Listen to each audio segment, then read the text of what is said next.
Be prepared for something new.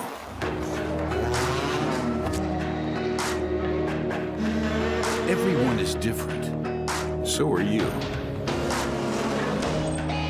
Stay straight. No masquerades. Do things that you'll remember. You can push too far, but stay fair. Stay on track. Give it your all. Get to the bottom of things. Decide what's right. Don't believe in what the others do. Find it out for yourself. Be close to it all. Bring your heart along.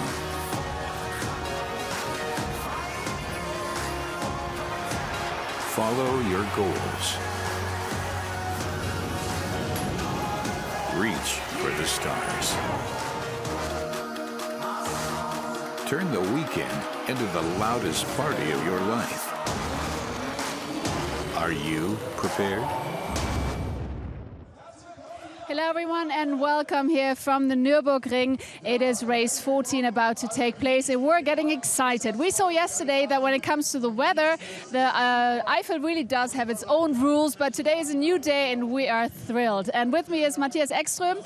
Eki, you're leading the championship at the moment, and today the weather conditions are supposed to be stable, so hopefully the tire management is going to be easy to handle. However, today you're starting in P13, and just before, or rather just after the qualifying, we saw you arguing with Maxime Martin, so I'm a bit nosy. What was that all about?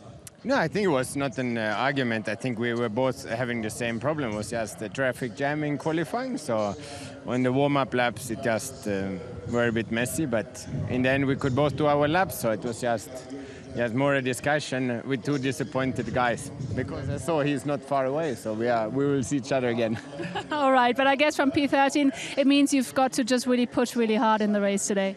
It's like every day. Sunday is normally the days when I get my points. Normally Saturdays are not so good, so we'll try like always. But when you watch on the grid and you hardly don't see the start lights, you know the qualifying was pretty bad. It's gonna be tough work. All right, well, best of luck, Eki. Thank you so much. And before we get racing, let's have a look back at yesterday's race. Well, it was an altogether different affair as the weather certainly played its part into race 13. Brilliant start from Augusto Farfus as he headed into turn number 1, making the best of the conditions. There was a little love tap between the BMW and the Mercedes going through turn number 1, but in absolutely torrid weather conditions, Augusto Farfus making the very, very best of it. However, the weather was about to throw yet another curved ball, as we could see Bruno Spengler being overtaken here by the Mercedes-Benz of Gary Paffett. So there the order then, Farfus and Auer were P1 and P2. And it wouldn't be very long before a dry line was beginning to just appear, although René Rast would not let you believe that as he went wide into the side of Maro Engel. Matthias Ekström and Timo Glock having a real battle as they headed into turn 1, and Matthias Ekström took the benefit of that. So drivers in to swap from wet weather tyres and onto slick weather tyres. However, some of them found the going really rather sideways, including Timo Glock. And then Matthias Ekström and Marco Wittmann and Gary Paffett both side by side going into the pit lane. Now, Augusto Farfus must count as the unluckiest person ever, because just as he came in to go onto the slick tyres, then the heavens opened once again, which saw Maxime Martin into the tyre barriers. And Augusto Farfus really, really struggling, and not helped by the little touch from Gary Paffett. So it was in yet again to go off the slick tyres and back onto the wet weather ones. The man, though, that was making the most of it was Lucas Auer, perhaps aided a little bit by Paul di Resta, who didn't make his defence too difficult. Lucas Auer found himself in the lead of the race and bringing himself back into the championship race once again as he took the win from Paul di Resta and Robert Wickens. It was a three-way Mercedes fest right at the end of race 1 here. And there you can see confirmation of the result. It was our Di Resta. So with me now is the winner of yesterday's race, Lukas Auer. Today you're starting in P4. And I know it's your birthday tomorrow. And if you do another great result here in the race today, that would make you leaving the Nürburgring as championship leader. And I guess that would be a really nice early present for your birthday. Yeah, but to be honest, I want to leave Hockenheim as champion. No, but anyway, I don't look on the championship. I just try to win, and the rest I don't care. Just trying to win. Well, that's good. Hopefully see you on the podium. Thank you so much, Lukas Auer. Best of luck, and back to you. Like he doesn't really look at the championship. Yeah, of course, Lucas. Marco Wittmann is pole position. Alongside him is Paul Di Resta. And then we see Robert Wickens and the man that took the win yesterday, Lukas Auer. They go from P3 and P4. Tom Blomqvist goes from P5 with Timo Glock alongside him completing the third row of the grid. The fourth row sees Augusto Farfus, who will be hoping for better luck today than yesterday. He has Gary Paffett alongside him. On the fifth row, it's Bruno Spengler and Eduardo Mortara. Then it's Jamie Green and Maxime Martin going from P11 and P12. P13 is where Matthias Ekström, who is the championship leader, starts from. He's got Mauro Engel for company on the seventh row of the grid. And behind is Mike Rockenfeller and Nico Muller, P15 and P16.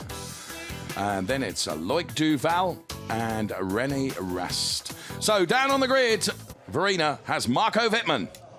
Marco, yesterday you had a great qualifying starting from P2, then the strategy didn't work out. Today the weather conditions are supposed to be stable and you're starting in pole, so do we have a date on the podium? Yeah, I hope so. I mean, to start from pole is always nice. It's definitely the best position you can have, and I hope that the weather plays into our cards today, and then hopefully we can go on the podium. Best would be, of course, on the top step. So yeah, let's see. All right, best of luck, and off you go into the car, so back to you.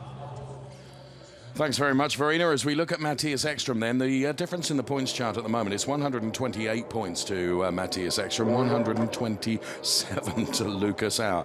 It could not be closer, and that's what we love about the DTM, of course, as there we can see Maxime Martin, final stages of preparation ahead of this race. 55 minutes plus one lap, and oh, hang on a minute, what's going on here?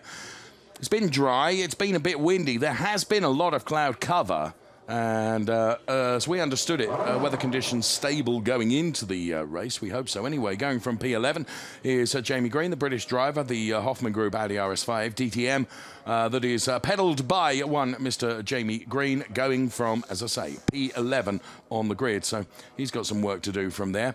Eduardo Mortara, he goes from P10, so one place ahead of Jamie Green in the BWT liveried Mercedes-Benz, a carbon copy of the car, of course, which Lukas Auer drives.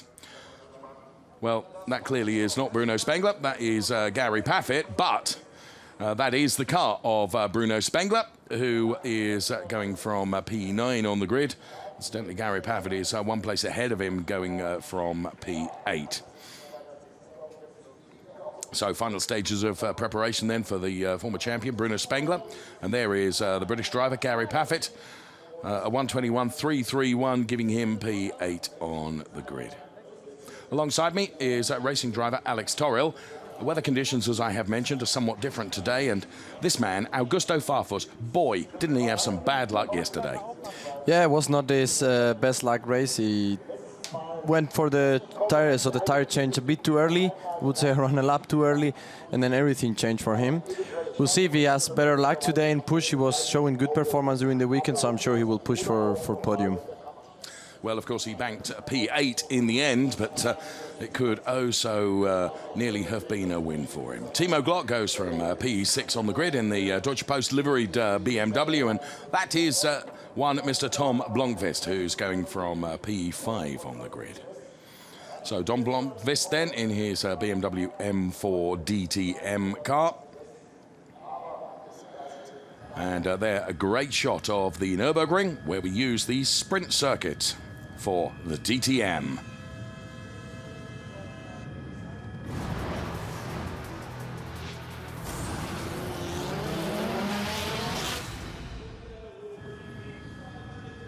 The sprint circuit of the DTM is 3.629 kilometers, 11 turns, 7 of them are right and 4 of them are left-handers. It's a smooth and flat surface, which the Hankook engineers tell us provoke medium stress on the tyre construction, and that is a fantastic heli shot. And the boss of the DTM, chairman of the DTM, is one Mr. Gerhard Berger, who's down on the grid, as you can see.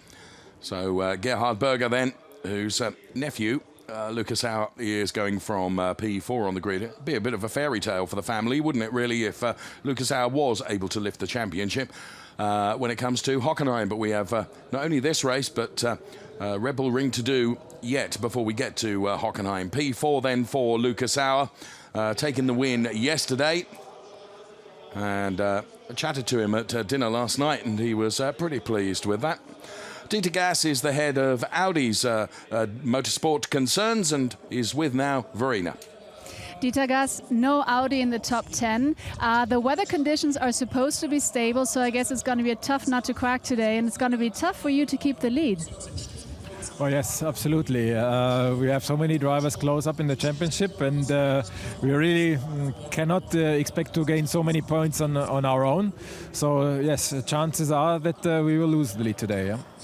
But you're going to, of course, keep pushing, and it's going to be an exciting race, don't you think? And not a shadow of a doubt, sure. We try to do what we can, and even if we should lose the lead today, that doesn't mean it's over, for sure. We'll fight until the end, and I still hope that then when we are in Hockenheim, we could have the better end for us. All right, well, thank you so much. Best of luck, Dieter Gas, and back to you. Thanks very much, Verena. Almost resigned to the fact that, of course, with the best Audi a long, long way back down the grid, that it's going to be a difficult day for Audi. Paul di Resta goes from P2 on the grid, and Paul di Resta, of course, finished the race P2 yesterday. It was oh so nearly a win for him, but Paul di Resta looks pretty menacing from that position in the grid lineup for the DTM race 2 of this weekend, which has seen just shy of 80,000 people here at the Nürburgring. Two-time champion Marco Wittmann, who gave us pole position, and interestingly, he was the only driver that gave us a sub-121 lap time. So his BMW, Alex, he and the BMW had got it perfectly set up for qualifying. Yeah, he did an amazing performance in qualifying, like you were saying. When we see now the championship standing, like Dieter Gas was saying, Matthias Ekstrom leading the championship 128 in front of Lucas Hauer, and we have Jens Marquardt with Verena down there. Yes, Jens Marquardt. After yesterday's strategic disaster, today looks a lot more promising with Wittmann in pole. You've also got a BMW in 5, 6 and 7. Do you think you have a better connection to the weather god today? I hope so. I mean, it looks like it's going to stay dry, so I hope it really keeps like that. In the Eifel, you never know. But as you said, yeah, we had a good starting position yesterday, but with the weather and everything, we just got it completely wrong then afterwards. So today we have to make sure we get it right. Absolutely. So best of luck, Jens Marquardt. Thank you so much. And now let's get racing. So back to you. Thanks so much, Verena, for all your hard work down there on the grid. So it's down to Marco Wittmann then to lead the BMW championship race charge then for today. Let's keep your eyes on Augusto Farfus going from P7. I think we might be in for a surprise from the Brazilian, but we will see. But as I was saying, Alex, just before we went down to talk to Jens Marquardt, Marco Wittmann, in qualifying earlier today, he really had got it sussed, didn't he? Yeah, like you were saying, he showed an amazing performance, and says was the only one, the only driver going under the 121. He put the lap really good together at the end, the end of the qualifying. Like all the drivers managed really well with the traffic. He was in a free spot, and that allowed him to put all 3 sectors together and get the pole lap. We will see now how he's developing his rhythm in the race, and I'm really sure we'll have an exciting overtakes maneuver, especially if coming from Auer that we already heard as he was with Verena, he wants to go for the win. So yes, I think we will see overtakes aplenty in the backdrop of the castle. Then we just saw Uli Fritz from Mercedes-Benz in the garage. Then, of course, he with Paul di Resta P2, Robert Wickens P3, and then Lucas Hauer P4. He's got 3 of his brand's cars exactly where he would like them to be, but the pole was just not there for the taking in qualifying today. Cars released now as we get the green lights on their formation lap. The DTM cars then on their way Will the Eiffel and the Nürburgring throw us up a curved ball with the weather?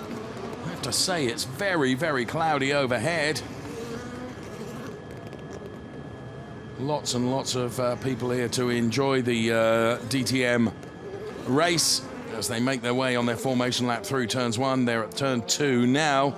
And there's the grid once again in graphics for you. Wittmann, De Resta, Wickens, Auer, Blomqvist and Timo Glock. Then it's Augusto Farfus, Gary Paffett, Bruno Spengler, Edo Mortara, Jamie Green and Maxime Martin. Before we find Matthias Ekstrom, Maro Engel, Mike Rockenfeller, Nico Muller, Lloyd Duval and René Rast. Incidentally, René Rast at the back of the grid because his third warning for misdemeanors means that under the totting up procedure he takes a 5-place grid drop. On board with Lucas Auer then, great shot this is as he works that Mercedes-Benz. There, confirmation of the circuit here at the Nürburgring, 3.629 kilometers. 11 turns, 7 right. And 4 left. The lap record is with our pole sitter, Marco Wittmann, set back in 2014. Down the back straight behind the paddock here, weaving from side to side, trying to generate some temperature into the tyres, which is temperature is also generated by virtue of the fact pretty hard application of the brakes as well, and the heat dissipates from the brakes through the rims into the rubber of the tyres as well. Air temperature a measly 13.6 degrees, track temperature 16.8 degrees. It's actually pretty cold, Alex, isn't it? Yeah, extremely cold, I have to say. I don't even expect it such early in the year. So cold here on the Nürburgring, but like I said, Eiffel weather is like it is, and sometimes it's a big surprise. Yes, let's see if we get any surprises during the course of the race. We'll hear Marco Wittmann guided into his grid box. 3, 4, 1, stop. And the reason the drivers are guided into their grid box is because they've got to be perfectly positioned, haven't they? Yeah, it's DTM every 10th, every thousand of second it's counting, so that's why to get the perfect grid position, the engineers are helping the drivers with this countdown so they know when they have to stop. And in these cars, the visibility of actually where the grid box starts is really very hard. difficult, isn't it? Green flag from the marshal at the rear. Stand by, hold on to your seats, because DTM race 2 of the weekend is about to go. We have 4 red lights, 5 red lights. Lights out, let's go racing. Paul de Resta with a good start. Marco Wittmann is not going to be able to move to the inside, which means Paul de Resta from P2 will have the inside line going into turn 1. Can he convert it into the race lead? Indeed he does. Lucas Auer is already up to P3, so a brilliant start from the British driver Paul de Resta. Lucas Auer already harrying the car of Marco Wittmann, and Timo Glock runs out wide, so too does Gary Paffett. They all rejoin the tarmac between the white lines now. Right at the back, Loic Duval, but right at the front it is Paul de Resta, and Lucas Auer is making an early move on Marco Wittmann. Augusto Farfus was one I said keep an eye on. He's making his way up the order as well, gets past Bruno Spengler. So as the cars snake their way through this track, Timo Glock, having had that excursion earlier on, is behind Gary Paffett. We're on board once again with Lucas Auer. And look at Paul de Resta is escaping up the road as the cars go down the back straight now through turn 8, which is the kink that he's taken absolutely flat before. For the first time of asking in racing anger today, the cars make their way through the NGK chicane. I said that Augusto Farfus might be one to keep an eye on. Showed great pace yesterday. Loic Duval right at the back of the pack. Here comes the first lap to throw in the book then. And the lap is led by Paul de Resta. Then it's Marco Wittmann, Lucas Auer, Robert Wickens, Augusto Farfus and Bruno Spengler early in for their mandatory pit stops. In comes Mike Rockenfeller and René Rast.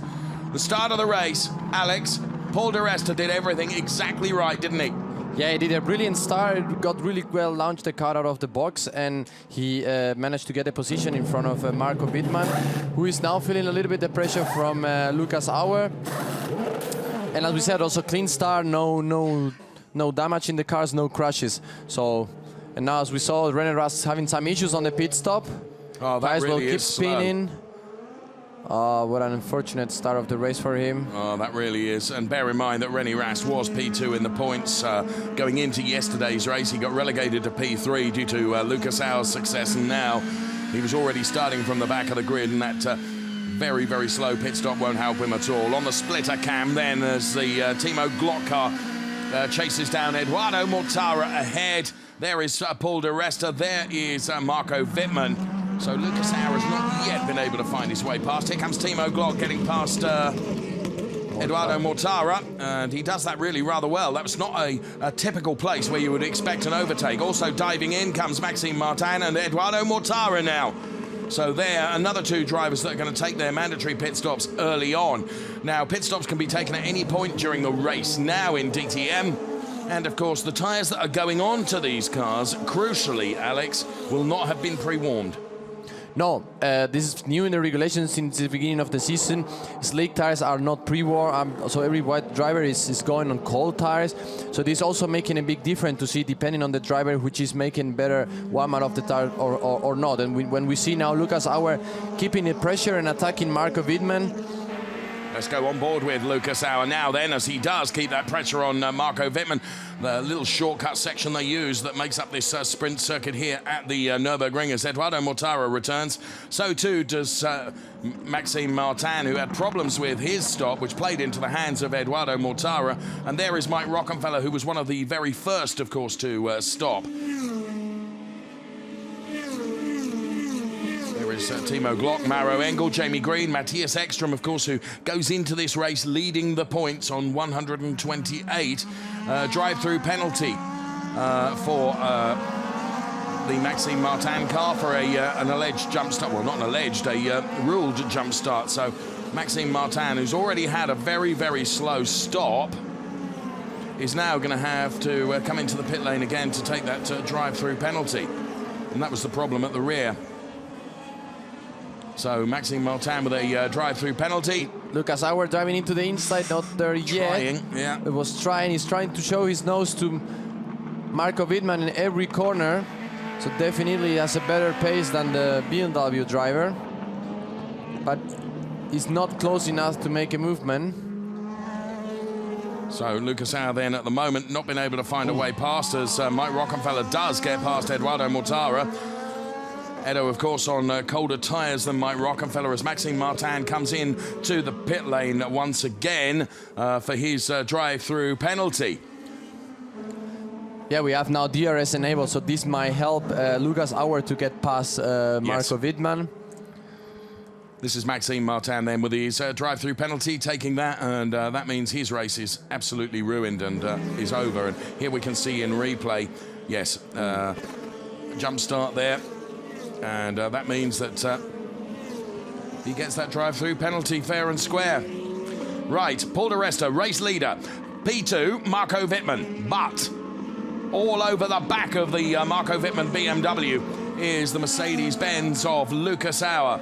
Crucially in the championship, where is Matthias Ekstrom? He's out of the points at the moment in P12. Lucas Auer really does need to get this job done and get past Marco Wittmann. Not been able to do it so far. Gary Paffett then, he comes into the pit lane for his mandatory stop. And as we watch Lucas Auer continuing to track the BMW with Marco Wittmann ahead of him, in comes Gary Paffett. And on the map to the right-hand side of the screen, the graphic, you can see where he is relative to Mike Rockenfeller. And Paffett on his way out of the pit lane now, and Mike Rockenfeller just making the Coca-Cola turn. We'll just see the car now into the picture. But of course, Mike Rockenfeller's tyres will be up to temperature. Gary Paffett's will not. So Gary Paffett could fall prey to Mike Rockenfeller. I think he's probably got enough of a gap ahead of him to get a lap in and warm those tyres up. But for my money, Marco Wittmann is breaking away a little bit from Lucas Auer now. It's, gap between Paul de Resta and Marco Wittmann is 2.3, and the margin between Wittmann and Auer last time around was 4/10. I suspect it's a bit more than that now. We're on board with him, but it does seem to close the gap a bit in the final sector. So as they cross the break the timing beam, it was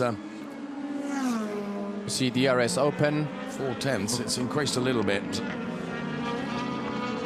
But it's not really help. It opens even Lucas Auer and Robert Wittmann, both drivers open a DRS, but it's not helping them enough to get close to Marco Wittmann. Of course, Marco Wittmann will not have DRS available to him because he's not within a second of Paul di Resta, who is leading the race. He's some 2.3 seconds behind. So Paul di Resta. Oh, Lucas Auer's gone round. Now, did he do that of his own volition? Surely there wasn't a touch from Robert Wickens. Oh no, and he's made a right haulix of trying to turn the car around again. This is a disaster. I'm so sorry. Sounds like it was completely his fault as well. That is a... So sorry, guys.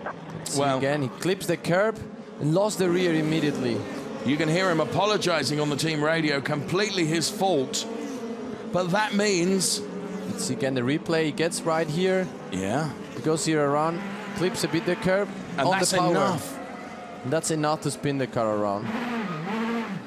Oh no.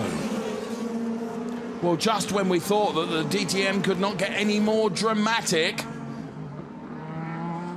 Lucas Auer has gone around. Here comes Augusto Farfus in for his mandatory stop. He's coming from P7. New set of tyres onto the Augusto Farfus car. Copy. Gary Paffett then, relative to Augusto Farfus. I might think Lucas Auer, no, it's going through the start-finish line. Now, crucially in the championship, at the moment, Ekstrom, bearing in mind that we've got drivers that are taking their mandatory pit stops, Ekstrom is P10, Lucas Auer has recovered to P13. Here's a replay of the start and a brilliant... It looked like Marco Wittmann got away all right, but Paul di Resta just made the most of it, didn't he? He got a better start. His reaction to the light was pretty good. Got a good reaction to the light and, like you were saying, made everything out of the start. There was just no way that Wittmann was going to be able to get to the inside, was there? Yeah, there was no way, because probably when he wants to dive and was already accelerate, was the speed enough to dive to the inside. Paul di Resta was already dive side by side. We see now again the helicopter shot from the start. 1, 2, 3, 4 cars almost side by side into corner 3. This was the start from Lucas Auer, which was also good. Bear in mind, he was going from P4. He tried to wrestle P2 away from Marco Wittmann. He was not able to do it. And there was Paul di Resta going through, and that was almost inevitable, wasn't it? This from on board with Timo Glock then. So he makes some adjustments to his brake balance, the difference between the braking power for the front and the rear, and here comes Lucas Auer in. He's already apologized to the team. They need a blistering stop here to gain everything they possibly can for Lucas to try and make something of this now. So he's on his way out of the pit lane. You can see the back end of the car whale-tailing a little bit because they're cold tires, but he gets his mandatory pit stop done early on, and just proves the point how if you take too much of the curb, Alex, that's enough to unsettle the car enough and make it unstable enough to spin around.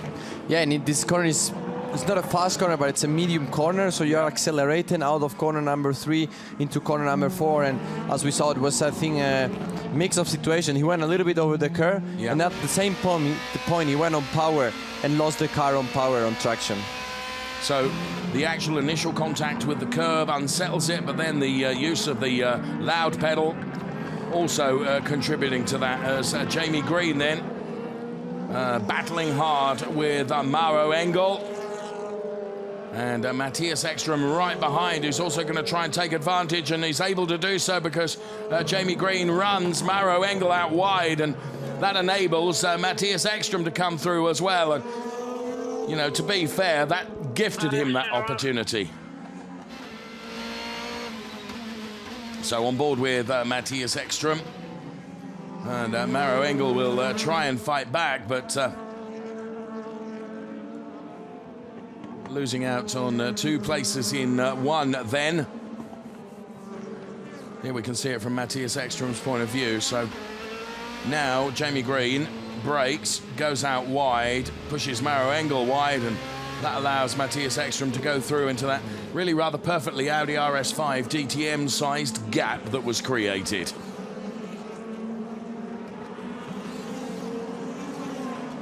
So seeing that again in replay. And there, Jamie Green and Matthias Ekstrom running in P7 and P8 in the race so far, but bear in mind that they have not taken their mandatory pit stop yet. In now from P7 comes Tom Blomqvist. So the RBM team work hard on the BMW. Only 2 engineers each side of the car are allowed. Really good pit stop. It was a good one, yeah. We saw yesterday pit stop of 9.2, so it's yeah 3 seconds faster. Augusto Farfus just coming around the Coca-Cola turn now. There he is, ahead of Gary Paffett. Tom Blomqvist on his way out of the pit lane. But of course, Augusto Farfus is making his stop earlier on and will be on tyres that are up to temperature.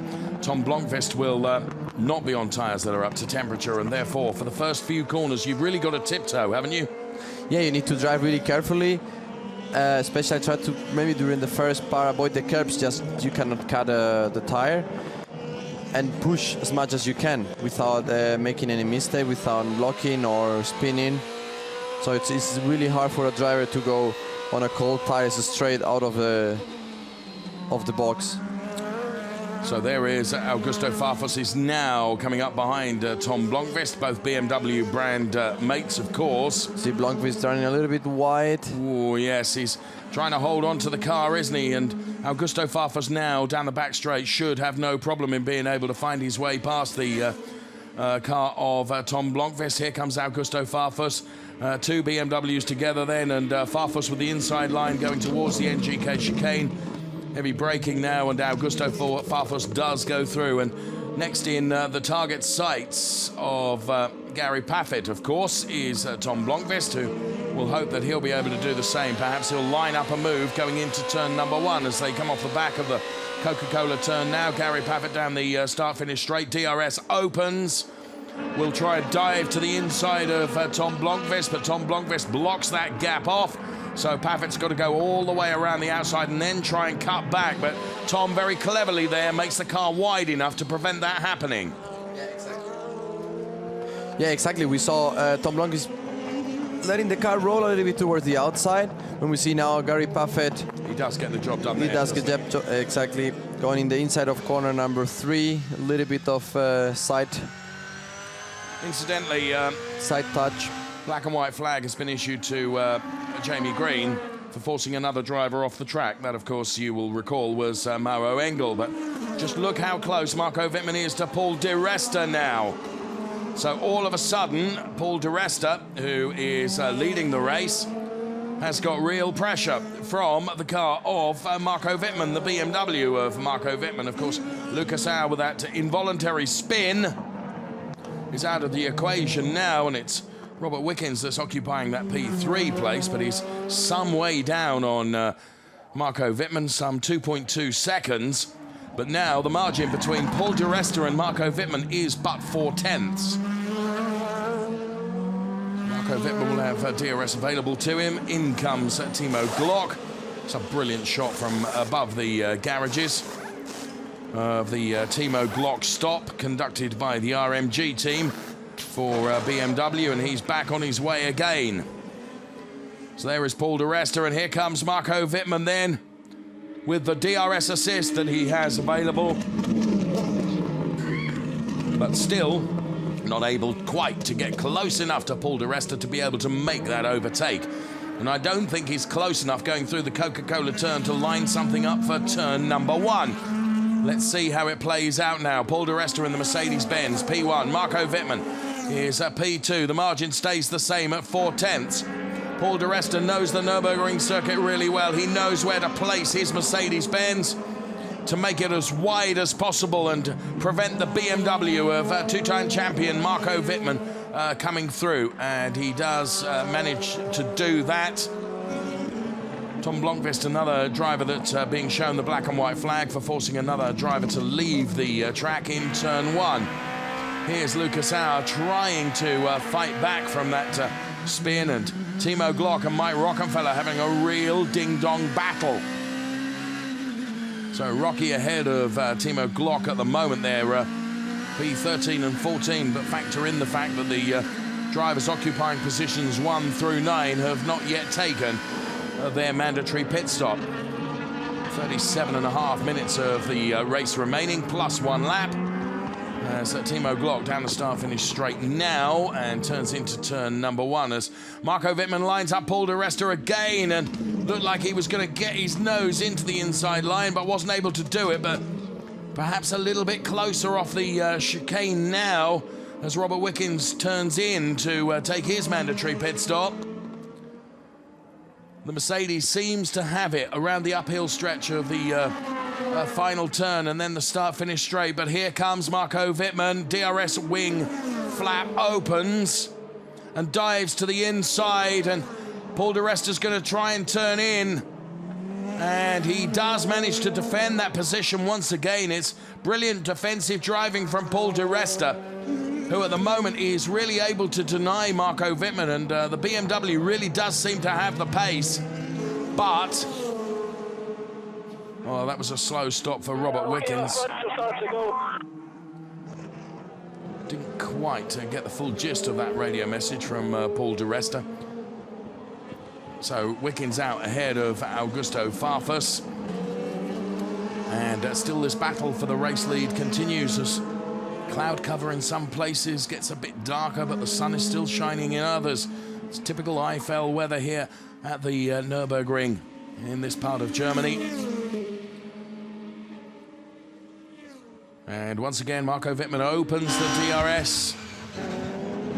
This is Gary Paffett and Tom Blomqvist continuing to fight. And it's the P11 place that they're fighting over. Again, Wittmann around the Coca-Cola turn. Not quite close enough. He gets DRS. Now, 3/10 is the margin, so he's taken a 10th out.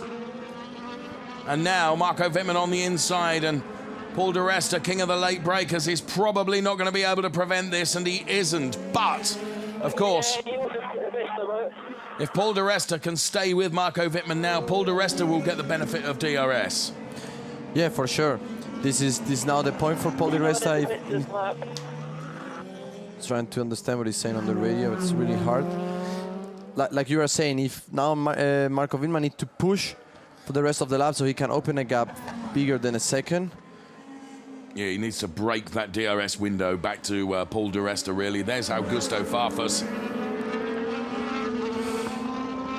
So Wittmann now is the leader of the race. See, Robert Wickens. So Robert Wickens, of course, returning on track with cold tyres. And this was the Wittmann pass. Paul di Resta was still later on the brakes than Marco Wittmann. Went to turn in, but of course, he couldn't quite get the switchback either, could he? He could not there. You were saying Marco Wittmann stopped really well the car in the apex, so it didn't allow the Paul di Resta to do the switchback. He stops here the car, so Paul di Resta, if he wants to turn in, he cannot, as the Marco's car as an obstacle. So the gap now is he's done enough. 1.4 seconds, so perfect for Marco Wittmann. So maybe what they need to do now is the HWA team is bring di Resta in now. Probably, yeah. Depends a bit which strategy they want, if they want to keep it long. Also, if their weather situation doesn't look like it could rain or it will rain. But maybe they have some other information or radar. Not that it happens like yesterday. Yeah, it didn't matter what predictors you'd got yesterday. You couldn't have predicted what we got. So Bruno Spengler then is up to P3 prior to a mandatory pit stop, of course. So too Matthias Ekström, he's up to P4, and we're on board with him now as he makes his way through that little shortcut section which links the two parts of the circuit. There is Jamie Green running in P5. And there is Matthias Ekström chasing down Jamie Green, but didn't have to chase too hard because Matthias Ekström there, all the way around the outside. Went through. So did oh, in now is Paul di Resta. I thought that would happen, well, Wittmann's in at the same time to try and cover that off. So what we need from the HWA team of Mercedes-Benz is a quick stop. What we need from the RMG team of BMW is a quick stop as well.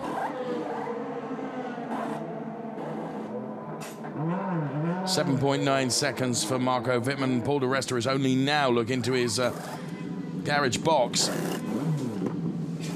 7.9 plays. Oh no! Oh, that's it. 9.9. So a full 2 seconds later. So Paul di Resta now on cold tyres. Marco Wittmann though too on cold tyres. It means Bruno Spengler is leading the race with Matthias Ekström P2. Where is Lucas Auer in all of this? He's... Yeah, and I think Farfus is looking really good. He's been already in the pits. Yeah. He has only Marco Wittmann ahead of him, but he's on warm tires. So most probably Augusto Farfus will pass Marco Wittmann and virtually will be our race leader. Absolutely. Just we need to wait till everyone finishes pit stop. The only question if their tires will last, because they, as far as I know, so remember Farfus pitted quite at the beginning. We can see it here in lap 6 of the race. Yes. And we are at lap 18, so those tires has 10 to 12 laps more than the tires of Marco Wittmann. But as we know from having watched so many of these DTM races, the Hankook tyres have got good durability, haven't they? They tend to, they reach a point and they kind of stay there. We're on board with Gary Paffett. As oh, Robert, we can get past. He does. Augusto Farfus. It's been a mistake from Augusto. Well, haven't seen nothing. So Wickens ahead of Farfus now. So effectively that makes Wickens P2, doesn't it? And Wickens now is chasing down Marco Wittmann. Look at this. Wow, what a difference on the brakes. Wiggins dives for the inside, so... Wow, that was just a brilliant move. And just not defended by Marco Wittmann at all, Alex. Yeah, he's, like we said, he's on cold tires. He knows he can defend, but it will be 2 corners after. Just probably. won't be enough, yeah. Yeah, it won't be enough. We see now the replay again. Massive dive on the inside for... And he Robert really Wickens. knew that Marco wasn't going to be able to defend that too strongly. So he was really powerless, wasn't he, against Robert Wickens now. And actually, Robert Wickens, now here we see the overtook maneuver from Robert Wickens to all around the outside, really nice. Yep, that was a good move through the chicane, wasn't it? Good 800 meters for Robert Wickens. He got past on Augusto Farfus on the chicane and then Marco Wittmann on the main straight. So top job by the Canadian racing driver. When he's now with his, he changed. He came to the post to the pit stop in lap 13, while Marco did in 16. So the difference, there is only a difference of 3 laps. So that means Robert Wickens' tires are not as far from the tires of Marco Wittmann. So this is Paul di Resta and Timo Glock arguing over P12. And Timo Glock sticking with it on the outside here. The outside will become the inside for the next turn as he switches back and tries to find the inside against Paul di Resta, and very nearly does so. This is a great shot on the splitter cam then of Timo Glock's BMW. Paul di Resta has got past him. He's got Gary Paffett ahead of him now. So, of those that have not stopped, we have Bruno Spengler, Matthias Ekström, Jamie Green, Maro Engel, Nico Muller, and Loic Duval. Nominally, in P7, Robert Wickens is the best of those that have stopped, and therefore, in reality, is likely race leader. Here comes Paul di Resta on Gary Paffett then towards the chicane. And that's not defended too hard by Gary Paffett. And Paul di Resta goes through. Here comes Timo Glock to have a go at the British Mercedes driver. Not able to do so on the exit of the chicane and around the apex of the Coca-Cola turn. He'll have another go potentially as his DRS is open, heading down towards the inside line, which Gary Paffett blocks off. Can Timo go all the way around the outside? Well, he's certainly carrying the speed. And Timo Glock does do it. That's a good overtake from Timo on Gary Paffett. Paffett back on the power again. But Timo Glock has managed to get past. This was Paul di Resta into the chicane then. See that from the camera. And this then Timo Glock on Gary Paffett. Gary controlling the inside, but Timo Glock able to turn the car in, and the grip was available to him to be able to do that and carry that speed, not lock up, and moves himself up another place. Racing room left by Gary Paffett, which was exactly what we would have expected, and now Glock is on his way, chasing down the car of Paul di Resta. However, Paul di Resta has managed to open up a few tenths over the number 16 BMW of Timo Glock. We're into the second half of the race now, with some 26.5 minutes remaining, plus 1 lap. And there is Bruno Spengler, currently leading, having not been in for his mandatory pit stop. Matthias Ekstrom also staying out there, Jamie Green too, Mauro Engel and Nico Müller. So the question is now, Alex, you know, presumably, I mean, let's look at Spengler's lap time. Last time around, a 1:24.886. Best of those that have changed is Timo Glock. No, Paul di Resta, a 1:23.462. How long can the BMW team of RBM keep Bruno Spengler out there? The longer he runs, is that the better? Yes and no. I mean, we see it's not a big difference on the lap time, but it's different enough that for the remaining time, which is around 25 minutes, a little bit more than 25 minutes now, it can make, of course, a difference. So they should maybe start thinking on changing the tires soon. We see, for example, Loat Duval got already passed from drivers which already went into the pit lane. Same does Robert Wickens into Nico Müller. Nico Müller has been accused of doing a good job over the last few races in terms of his brand loyalties, and actually they go 3 abreast now, and Marco Wittmann was almost forced then by Nico Müller into the pit lane. Robert Wickens manages to get past. I'd like to see that in replay, because Marco really was forced into that, wasn't he? I mean, it's a penalty, isn't it, for going into the pit lane when you're not actually going to... Because you're outside the track limits, aren't you? Yeah, you are completely right. But he didn't gain any position. No. So he broke and came back. So might be... But it's... Yeah, R51 under 51 is under investigation for forcing. Yeah, because actually Nico Müller forced him to go in the pit lane. Yeah. And it was a moment where he had no choice to brake or come back or go into the pit. Well, black and white flag is going to be issued to Nico Müller. Yeah, pretty straightforward decision. Spengler through the chicane. And here is Matthias Ekstrom, who is P2 in the race, but P2 and hasn't stopped yet and isn't going to stop this time around, as that was the pit in on the right-hand side, as past the hotel on the left-hand side of the Nürburgring, makes his way down the start-finish straight once again. Matthias Ekstrom on his way down the start-finish straight. There's Augusto Farfus and Paul di Resta almost onto the back of Augusto Farfus now, as Mauro Engel comes in for his pit stop. So Paul di Resta in the Mercedes-Benz chasing the BMW of Augusto Farfus around the Coca-Cola turn. Very nearly got the inside line around the Coca-Cola turn. So di Resta now down the start-finish straight. King of the late breakers then, Paul di Resta gets right onto the back of Augusto Farfus. Farfus has got Loic Duval ahead of him. And of course Nico Müller as well. Here comes Paul around the outside, gives him the inside for the next turn. And that was a really, really easy overtake from Paul di Resta, getting past Augusto Farfus. And the splitter cam then that we have that is on the Timo Glock car. And now Loic Duval is the next in the target sights of Paul de Resta. Oh, and there's a real barge between Loic Duval and Paul. Paul dives to the inside now, Loic to the outside.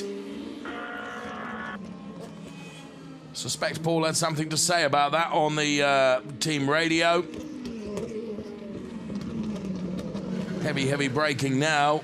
We're back on board this splitter cam on the front of the Timo Glock car as he too will try and find his way past Loic Duval, who has not yet stopped in the number 77 Audi. Farfus, Blomqvist.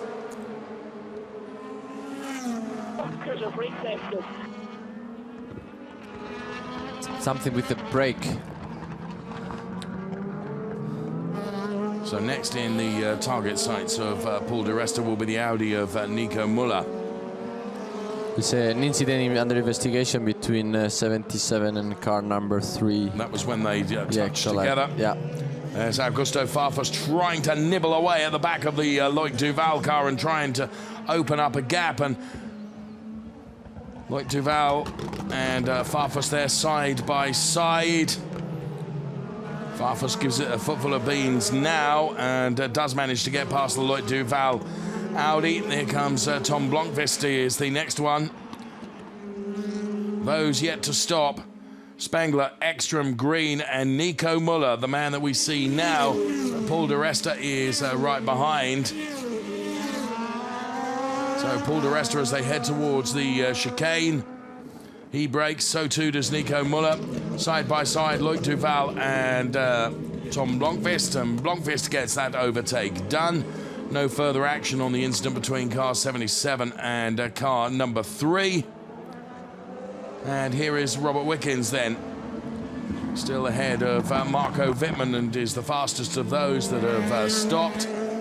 And we have Loic Duval, Nico Müller, Jamie Green, Matthias Ekstrom and Bruno Spengler, those yet to stop. So Paul de Resta all over the Audi of Nico Müller to try and find his way past the Mercedes Audi battle there, which Paul de Resta wins and does get past the car of Nico Müller. 20 minutes plus 1 lap remaining, and Lucas Auer behind Mike Rockenfeller, and not for long he finds his way past the Audi of Mike Rockenfeller, and we can see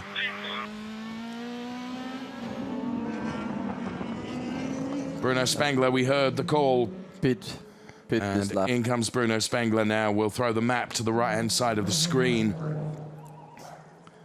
So the RBM team standing by to receive Bruno Spengler and do the best job that they can in terms of getting him back out again, where he is relative to Marco Wittmann and Paul de Resta, as you can see. 7.1. It's not the fastest, is it? But it's not a bad pit stop. We've seen shabbier, haven't we? Well, never going to be out ahead of them. So Robert Wickens follow, passing now through the main straight line, follows by Marco Wittmann. So there is Spengler. He'll be defenseless against Paul de Resta because Spengler is on cold tyres. Paul de Resta does go through, so too will Nico Müller and Timo Glock. Nico Müller all over, trying to find a way past the BMW bank car. Here's Timo Glock, who goes through as well, still chasing. I have 4 oversteers and expected exchange vibration also persistent. Some strange vibration. He's complaining about the vibration in the front. I think he was saying in the front, right?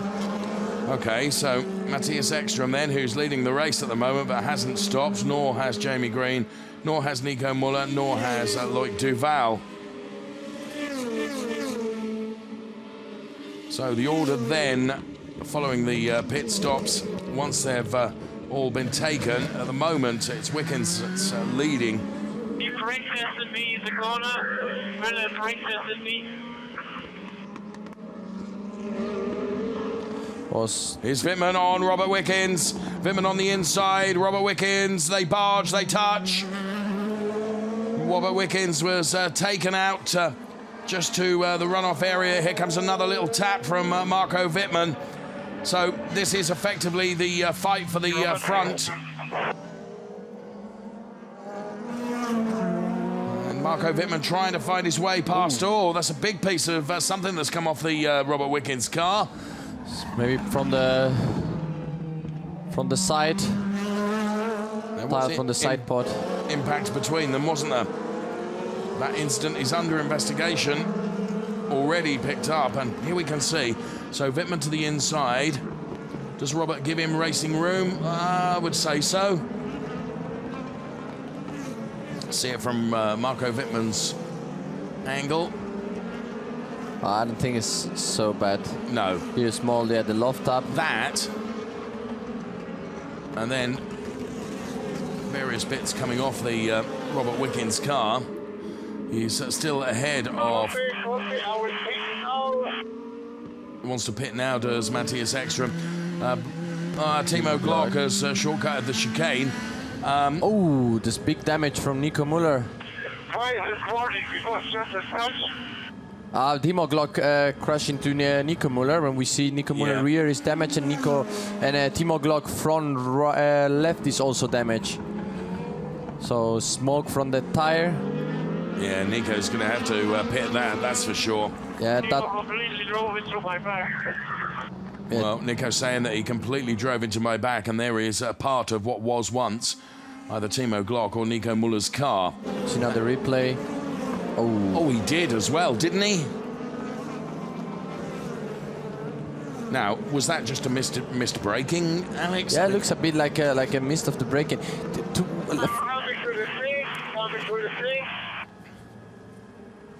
So Matthias saying coming into the straight, so that means he's coming in now. And yeah, looks like a missed braking, but Timo was complaining a few seconds before about some brake. He said like something with brakes. Okay. So maybe he was having some brake issue. Well, here we are with the splitter cam, which I suspect doesn't work anymore after this incident. Yeah, you're right. Brake balance, you are positioned and you are... That's a big impact, isn't it? Well, Nico Müller is inevitably going to have to retire, isn't he? That car. I have a lot of damage, what shall I do? Well, I'm surprised that... Oh, as Ekstrom does come in, I'm surprised that the AB team are not straight onto Nico saying retire the car, because I'm lost on the straight, I cannot do anything anymore. It can't continue, can it? No, the problem is the tire is running on the bodywork, and all this smoke is coming from the tire. This is destroying the tire, so he might get even soon a puncture. Yeah, we see now the car is sliding on the rear, so that means that the puncture is there. Yeah. Because the carbon fiber, it's just really sharp. Yeah, you see the puncture. Yeah. The carbon fiber is really sharp, and it's just cutting the tire all the time. Then we see, look, the tire damage. Yeah, just a second before it happened. Wow, extraordinary state of affairs. There's Matthias Ekstrom, who, whilst all that was going on, the incident between Timo Glock and Nico Müller going to be reported to the stewards of the meeting. Not surprised by that. So Nico is now just nursing the car, isn't he, back to the pit lane, but... You see now the rubber. The trouble is it's fully destroyed. Throwing bits off that car all the time, isn't it? As it's on its way back to the pit lane. I mean, he's doing a good job in terms of keeping out of everybody's way. Oh, look how much smoke. That problem might be if that tire comes out. Is that going to from the rim? It might lie on the racetrack and. Oh, look at it. Is it going to let go before? I don't understand what Bruno is doing. Timo complaining, I don't understand what Bruno is doing. So yeah, Bruno is just one position ahead of... There's a real danger that could come off. He's into the pit lane now, but it's quite a bit of debris has been left around the track. Here it is again. I'm sorry, Alex, but from how I saw that, I mean, it wasn't even like trying to steer out of it. Yeah, it's completely a misjudgment of the brake. He didn't pick the even. Timo saying that he thinks he has a front puncture. Well, that's what's left of Nico Muller's car being put into the garage.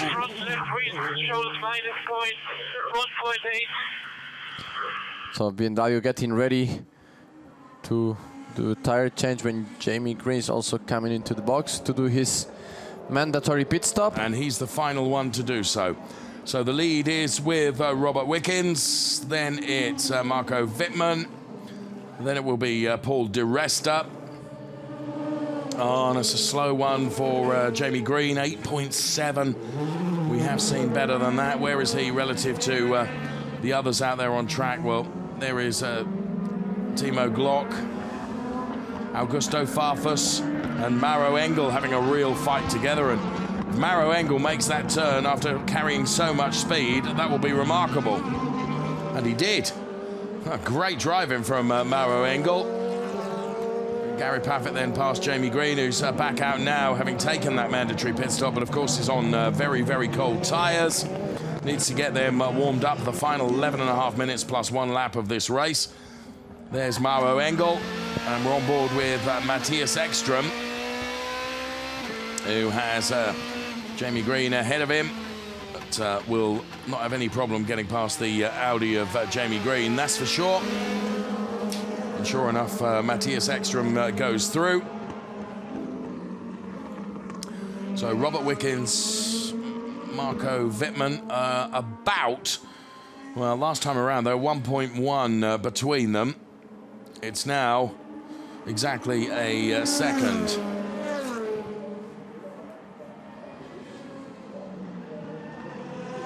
And DRS laps available to Robert Wickens are 6. Those available to Marco Wittmann, only 2. So Robert Wickens then should not fall prey too much to Marco Wittmann in terms of DRS usages.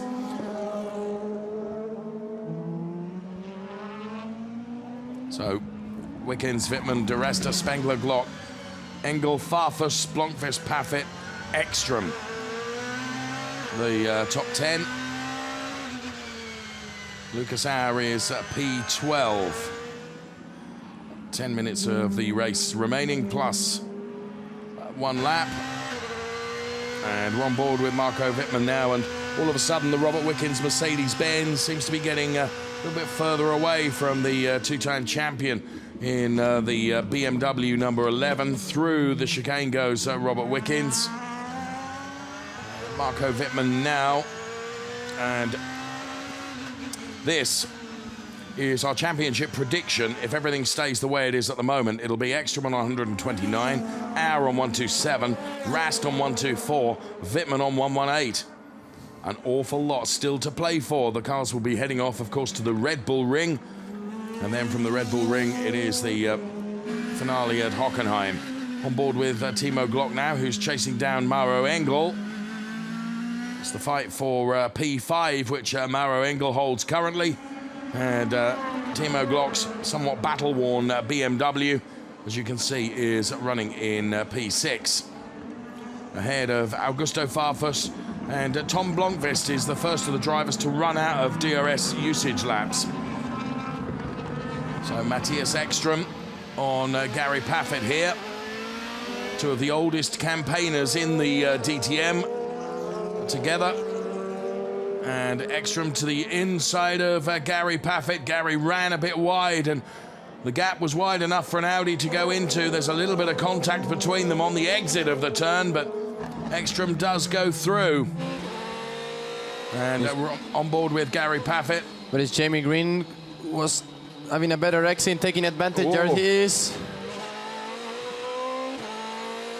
Sure enough, Jamie Green does go through as well. So Gary Paffett losing out on 2 places in the space of but a few meters. So there is Jamie Green. And Gary Paffett now really out of the points. Here comes Bruno Spengler and some more of Bruno Spengler's car. I think it's the debris from the crash between Timo Glock. You're right. You're it's on the absolutely racetrack, right. and Bruno drove over it and launched it into into the car of Timo Glock again. So, well, there you can see what's left of that front corner of the BMW of Timo Glock. When we see really good last lap from Robert Wickens, which was 1.2 seconds faster than Marco Wittmann, increasing the gap to 3.1 seconds. Bruno Spengler, incidentally, for the final podium place, is beginning to reel Paul di Resta in. Keep our eyes on this. There is Bruno Spengler in the BMW then. Yeah, also he was 9/10 faster than Paul di Resta in the last lap. Okay. So you are right, Dave. He's coming closer and closer to the Mercedes driver, who is also getting closer to Marco Wittmann. Indeed. So what Paul needs to do is dispose of Marco Wittmann at his earliest opportunity. So here comes di Resta on Marco Wittmann then. Bruno Spengler trying to take advantage as well by closing that gap to Paul di Resta, but Paul di Resta certainly getting closer to Marco Wittmann at this stage. And this is for P2 in the race. And di Resta all over the back of BMW. Of course, if he could mirror his P2 finish of yesterday, Paul di Resta will be pretty happy with that. Jamie Green, Matthias Ekstrom and Augusto Farfus. And Green managing. Getting his position back after the pit stop. Yeah. So now those new tires are working better than the one of their teammates. The one of Matthias. And well, also, yeah, Augusto Farfus rather helped there, didn't he? Yeah, that's true. Right. So here's Paul the fight. Di Resta gets past Marco Wittmann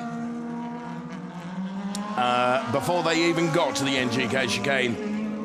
So Paul di Resta now is P2. Robert Wickens is the race leader, so P1 and P2 Mercedes-Benz. BMW P3 and P4. The best of the Audis is Jamie Green in P7. So di Resta leaving Marco Wittmann in his wake then. We have 5 minutes plus 1 lap remaining in this DTM race here at the Nürburgring.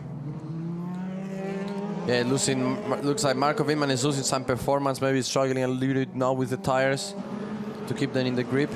But we see now the over. And that was through the kink at turn 8. Yeah, DRS was open. Yeah. So a little bit of advantage for Paul di Resta. But it's also good to see Marco Wittmann didn't put too much effort on closing the door. I think he was defenseless, really, wasn't he? Yeah. It'll be interesting to see now, when we've got two brand mates together, Bruno Spengler and Marco Wittmann, what will happen here. Of course, Marco Wittmann significantly higher up in the championship chase than Bruno Spengler.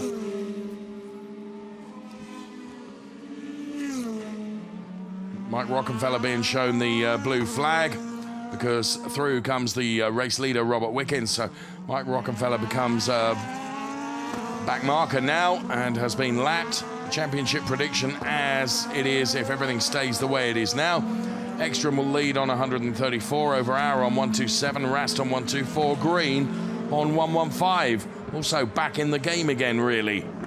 Jamie Green is currently P6, of course, ahead of Matthias Ekstrom. Every point counts, and here comes Bruno Spengler potentially on Marco Wittmann. But I bet you that black BMW will stay behind Marco Wittmann. I think you are right. Looking at the championship points and situation.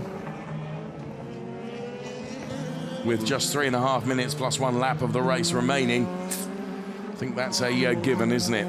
So Wickens 3.5 seconds ahead of Paul di Resta, who in turn is 2.4 seconds ahead of Marco Wittmann. And Wittmann and Spengler then P3 and P4.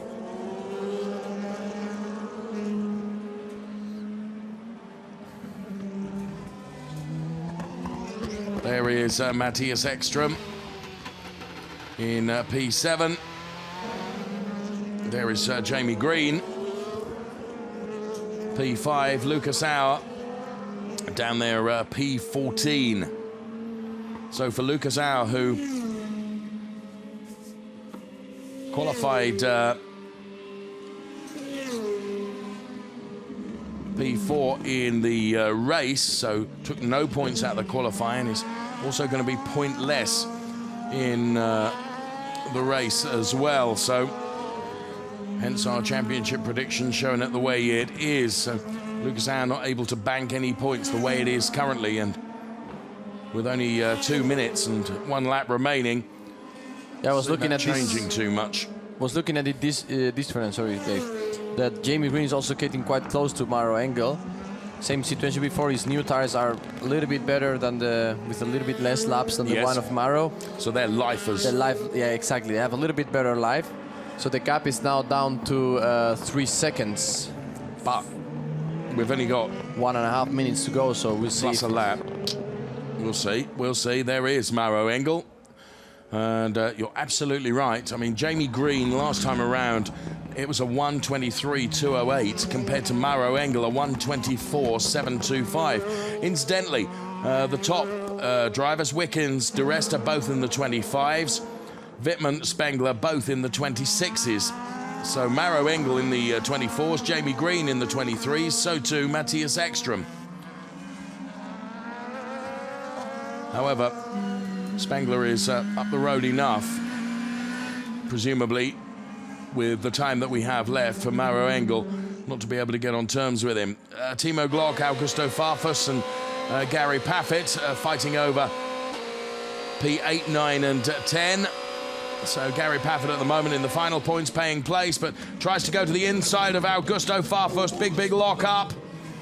And, well...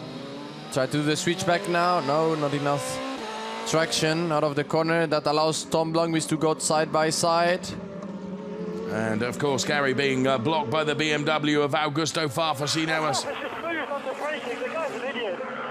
Well, apologies for any colourful language from Gary Paffett, but he's trying to...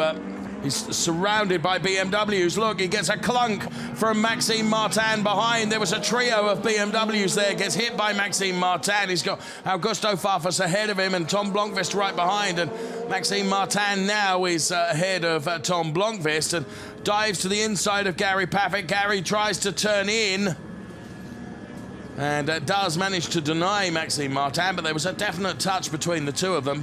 Paffett, of course, with no DRS availability left to him.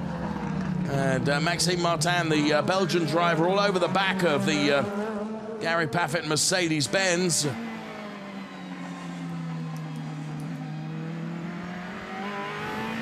So there is Lucas Auer then. Very disappointing afternoon for him in the end of his own making, to be fair. He spun around, just clipped the curb and then back on the power perhaps a little bit too quickly. And we are now into the last lap for Robert Wickens, Paul Di Resta and Marco Wittmann, occupying the first real position of the race. So for Robert Wickens, this will be a welcome turnaround. It'll be his first win of the season.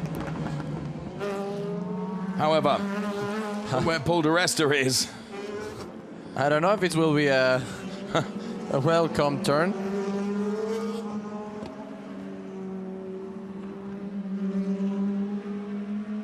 So Di Resta is a couple of places ahead in the championship of Robert Wickens as they make their way towards the chicane for the last time of asking.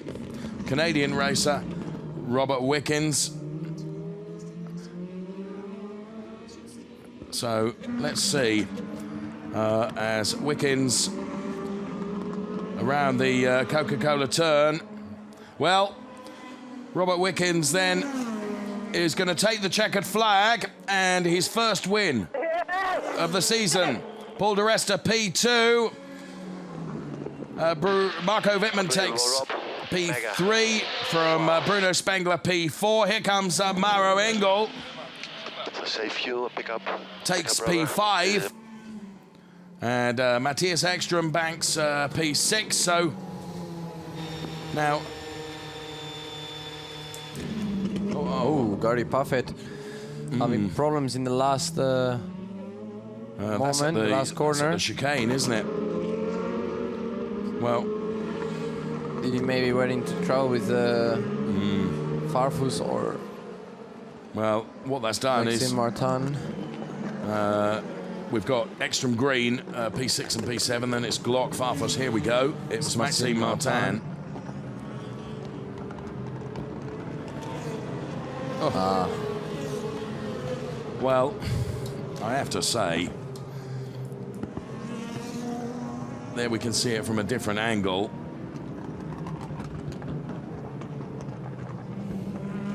Go on, call that one, Alex. Yes, Maxime Martin at the outside line. He held it on the outside, and then Gary kept the car really tight. And there was no space for Maxime Martin where to go on or where to. Uli Fritz is Mercedes-Benz boss, and he'll be delighted with the performance of his drivers this weekend. He's with Verena. Uli Fritz, congratulations. What a fantastic day today. Yesterday you had a 4-time victory, today double victory.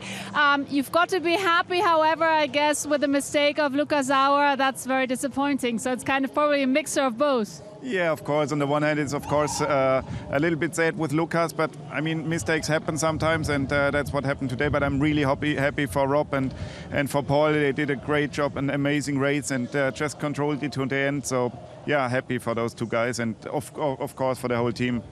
Plus, I mean, we've got another 2 race weekends, and Lukas is second, I think, at the moment in the championship. So from here, still everything is possible, right? Yeah, absolutely. I mean, we gained quite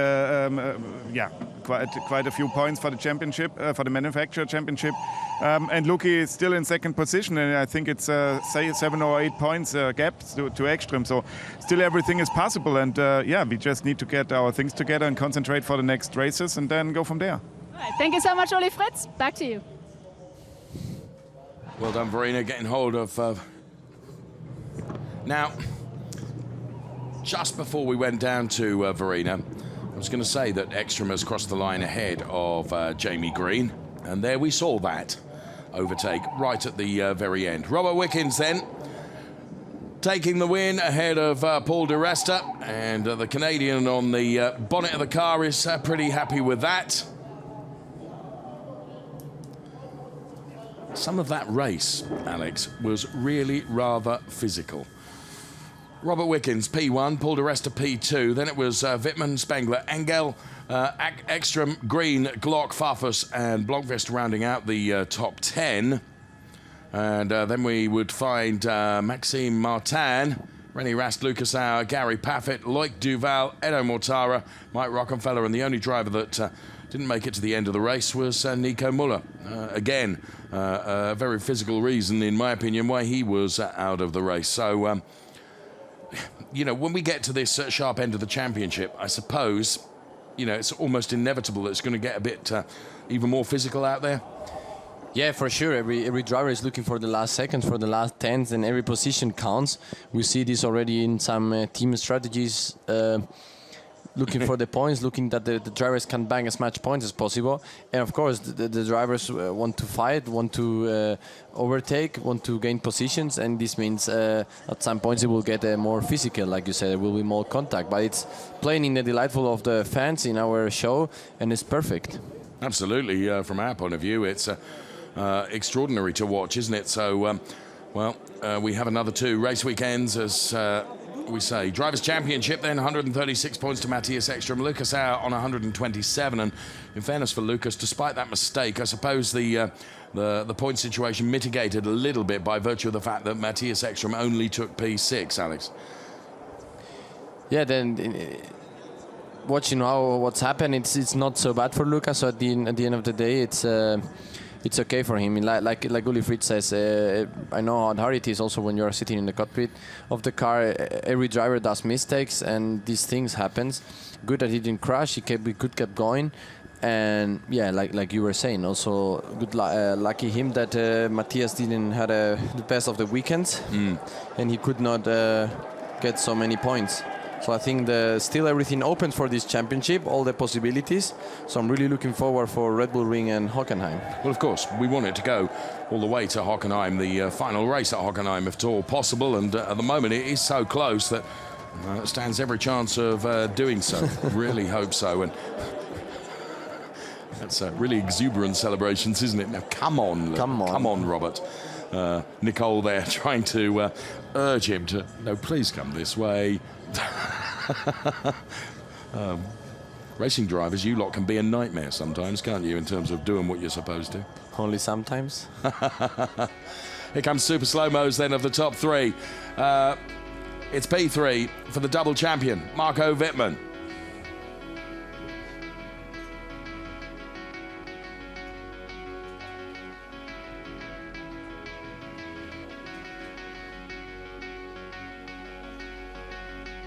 P2 goes the ray of Paul di Resta.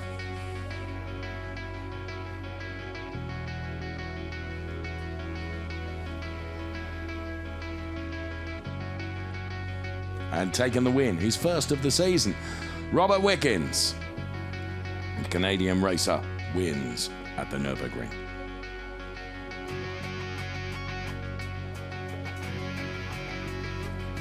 And celebrates in style.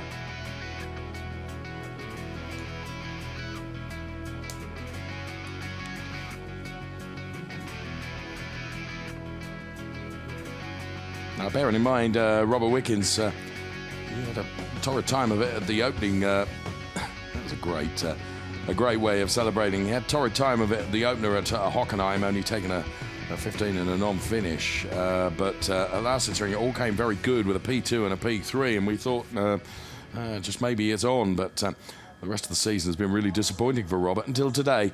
In the Drivers' Championship, then 136 points to 127 to 124 to 115 to 113. It's a tempting prospect, isn't it, that we still have 4 races to go, and therefore 4 sets of points up for grabs from the races and also the qualifyings as well. And there is Robert Wickens heading to the top step of the podium. Paul di Resta, step number 2. And Marco Wittmann then on step 3 of the podium. National anthem to play out then for Robert Wickens.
So it does play out, and Robert Wickens on the top step of the podium.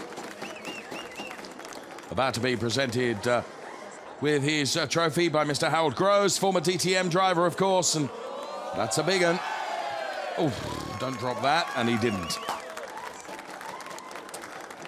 So well done, Robert Wickens. Mr. Clemens Klinker, the member of the board of management of DECRA, makes the presentation to the team.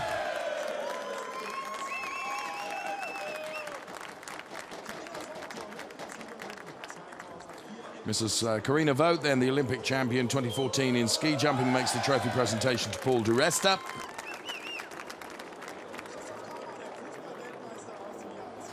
And then Christoph Kramer, the soccer world champion back in 2014, makes the third place trophy presentation to Marco Wittmann.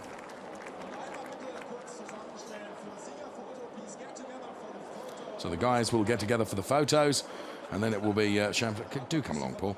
Then it will be the champagne time.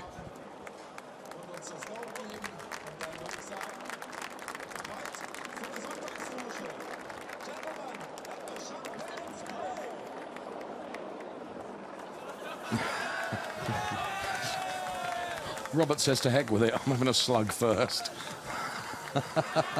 He's taking it with a calm. Yeah.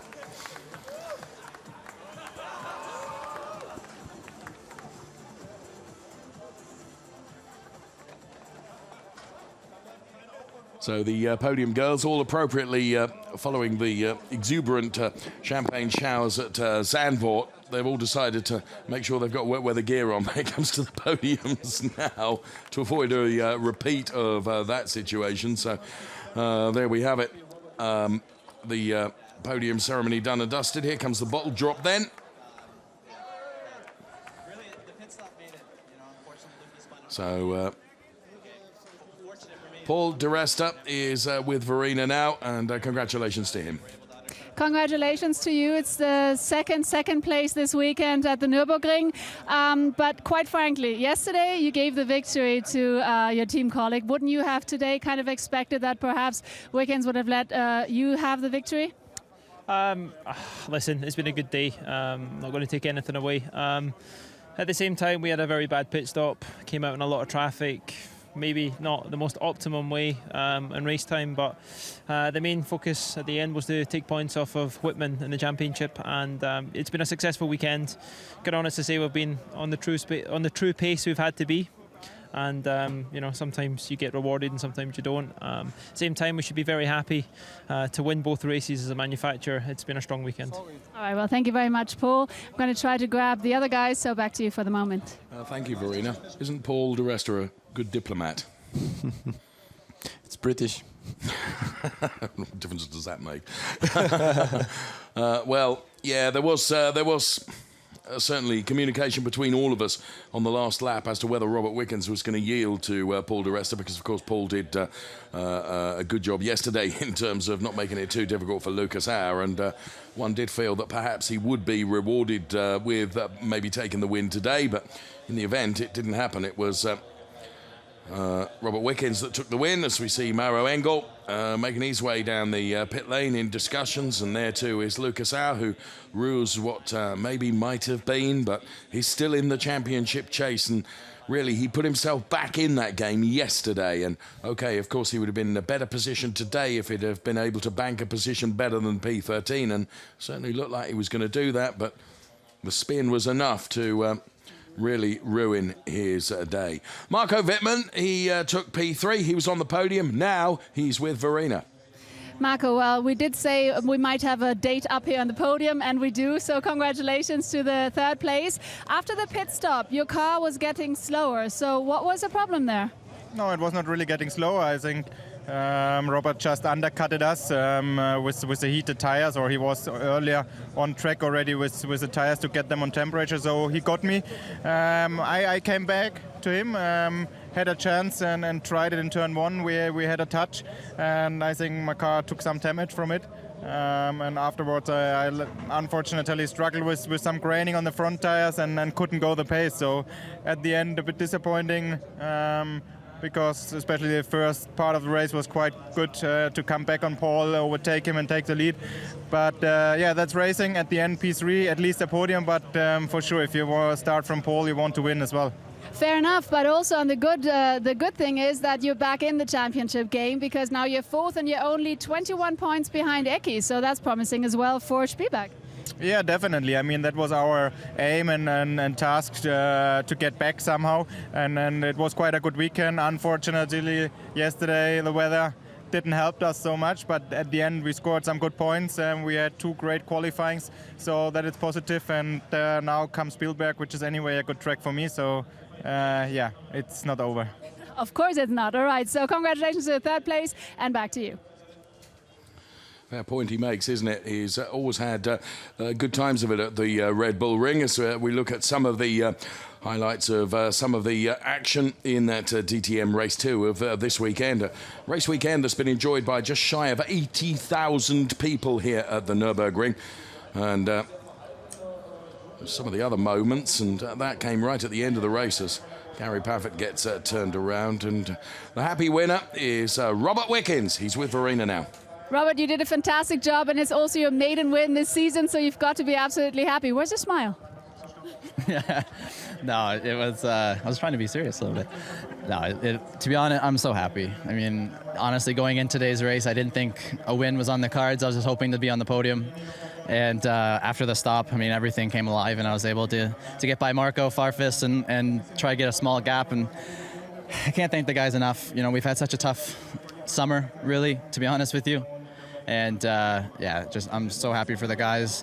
Results like we had this weekend and like in Lausitzring is what we've deserved all season. We've just have been having a hard time putting everything together, and this weekend it was just perfect.